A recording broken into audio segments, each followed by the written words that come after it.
முடிஞ்சிச்சுன்னு நினச்சி சோர்ந்து போய்கிட்டு இருக்கீங்களா? உங்களுக்காக தான். காய்பாவும் பரிசேயர்களும் சேர்ந்து இயேசு கிறிஸ்துவ சிலுவையில் அரைஞ்சிடணும் திட்டம் திட்டினாங்க. அதை நம்ம செஞ்சு முடிக்கிறதுக்கு பிலாத்து இடத்துல போனாங்க, மனுஷங்க இடத்துல போனாங்க. அவங்க போன இடமெல்லாம் அவங்களுக்கு ஜெயமாக இருந்துச்சு. அவங்க நினச்சிட்டு இருந்தாங்க, நம்மளோட பிளான் படி கரெக்டாக பண்ணிக்கிட்டு இருக்கோம், நம்மளுக்கு எதிரியாக இருக்கிற இயேசு கிறிஸ்துவ நம்ம ஒழிச்சு கட்ட போகிறோம்.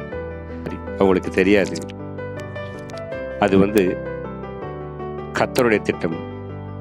அவர்கள் செய்தது எல்லாம் கர்த்தருடைய திட்டத்தின்படி செய்தார்கள். இது அவருடைய திட்டம் இல்லை. இதை போல உங்களுடைய வாழ்விலும் மனிதர்கள் திட்டத்தின்படி நடக்கிறது. அவர்கள் திட்டம் தீட்டி நம்மளை மூழ்கடிக்கிறார்கள். அவங்க திட்டம் திட்டாங்க, அவங்க பிளான் படியே நம்ம இப்போ தோல்வி அடைஞ்சிட்டு இருக்கோம். எதிரிகள் எழும்பி கொண்டே இருக்கிறாங்க, ஆனால் என் வாழ்க்கை மாறவே இல்லை. தோல்வி தோல்வி தோல்வி, எல்லாருக்கும் முன்பதாக நான் தோல்வி அடைந்து கொண்டு இருக்கிறேன் நீங்கள் நினைக்கிறீங்களா? இல்லை, இது கர்த்தருடைய திட்டத்தில் ஒரு பகுதி தான். நல்லா கேளுங்க, அன்றைக்கு சிலுவையில் அறையப்பட்டது தோல்வி போல் காணப்பட்டிருக்கலாம், ஆனால் அது தோல்வி இல்லை. 3ஆம் நாளில் கிடைக்கக்கூடிய ஒரு வெற்றிக்கு முதல் அடித்தளம். 3ஆம் நாளில் எழும்பியோ இந்த உயிர்த்தெழுந்த வல்லமை, இயேசு கிறிஸ்துவை மரித்தோரிடத்திலிருந்து எழுப்பின உயிர்த்தெழுதலின் வல்லமை இன்றும் ஜீவிக்கிறது.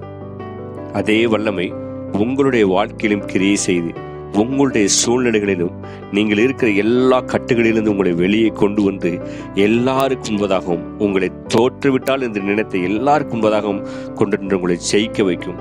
இதுவே கர்த்தரின் உயிர்த்தெழுதலின் வல்லமையுடைய வெளிப்பாடு. ஹாப்பி ரிசரக்ஷன் டே.